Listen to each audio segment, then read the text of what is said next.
Yo, yo, Tony D here. Got the Gothic Part 2. This is really fantastic. I love these books that kind of fly under the radar. I never, it is Grant Morrison and Klaus Janson. Great team, but these are things I missed out on back in the day. I love how they start off with, they'll have a quote or saying in the beginning that rhyme with Ancient Mariner. Couldn't help but think about Iron Maiden, but we have this mysterious character, Mr. Whisper, and we have this layering here where we go back, even in the first issue. There's something in Bruce Wayne's childhood that is part of this mystery. And the themes of hell in this are thick. And we'll get to some more of that. And I really love this interaction with the criminals. They put the bat signal upside down. They're wanting to get help from Batman because this guy, Mr. Whisper, he's such a, I don't know, they're terrified of him. It's an interesting character. I'm still trying to figure out if it's some kind of drug-induced hallucination or, I don't know. We'll get into that stuff, but I do love the way Klaus draws Batman there and right there. And the writing is on point. How dare you call me?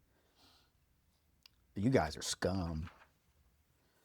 They're making their plea. Their deal is we'll stop all crime in Gotham until you take care of this. And Batman is, here's that theme of hell where you made this a hell and you can live in it.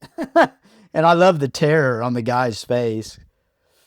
The artwork really captures the emotion the narrative lays out. Because that's true terror. Love the eyes, the expressionism there. And sometimes I just, this sketchy, I don't know. It's cool. Everything doesn't have to be perfect. He leaves them to their thing. And then we get to this character. I'm still trying to figure out this character right here. And there's a lot of religious layering here as well, where she almost seems like she's unstable, talking about how she's married to God. God's not home, he left. There's a lot of that. It's a very short interaction.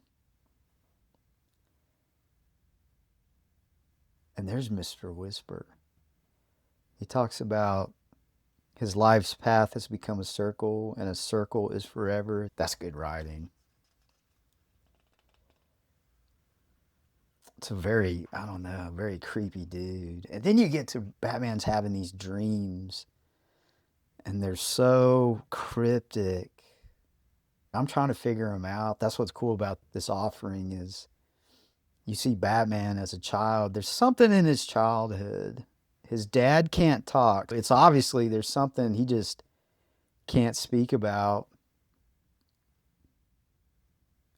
The ship is evil. He wants him to stay away from the ship. And then there's a clue, unlock the rose. Now, I believe roses were, I think I've seen roses. Doesn't he lay roses at where his parents were murdered, like every year? I don't know. Probably has nothing to do with it, but you get more of these zombie type. It's all unlock the rose. It's a nursery rhyme too. There's a lot of that going on. You're not spoon-fed easy answers at all.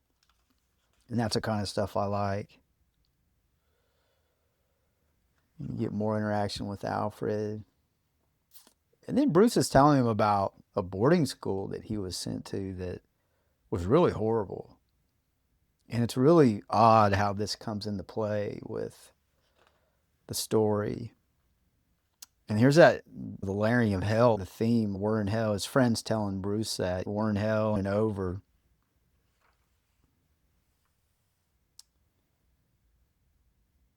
And one of the schoolmasters is Winchester, and it's that Mr. Whisper guy. And his friend ends up missing. This was odd and intriguing to me. If this doesn't hook you in, I don't know what will, but he gets in trouble and They're doing the whole birching thing. And as he's remembering this, telling Alfred, I think he wanted me to see something. And he looks in the trash can, and that looks like his friend's head. It just hooks you in. What is that all about? That's why I wonder if this is a drug, some kind of drug induced type, I don't know, antagonist. And he says the worst thing was what he didn't see. And I'm trying to figure out what that is. This is the first time I've read this.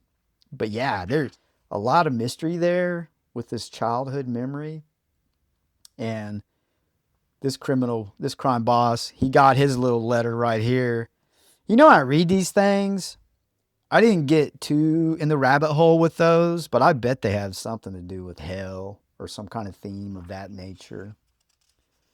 He thinks he sees him outside, and he even talks about the wine. He thinks maybe it was poison, but his guard, hey, I drank it, I'm okay. And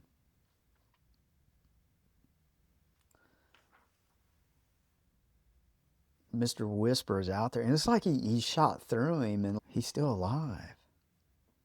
And he knows all these crime bosses. Talks about eternity. There's just all kinds of hell, eternity, religious. Batman busts in. Batman's got his eye on things. He's telling Mr. Whisper not to move, and then the crime boss finds out what happened to his bodyguard, and he's been poisoned. Yeah, Mr. Whisper did his thing.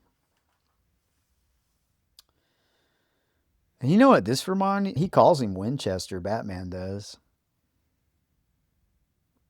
The schoolmaster. And even with that right up there, that kind of reminded me of the stick he was hitting him with. I'm pretty sure that's what it is. Oh, and then Batman he gets hung up right here. Great panel work.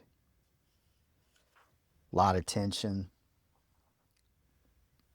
Yeah, he calls him Winchester. It's his old schoolmaster. Somehow, this is a really mysterious read for a Batman book.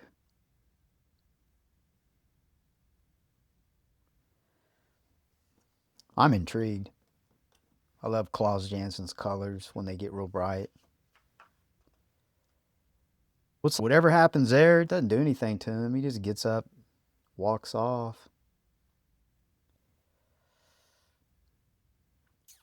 And so, I don't know. Maybe Batman just yelled that, but I know you. That sets up for issue 3. You want to read issue 3. You know what I'm saying? This is great stuff.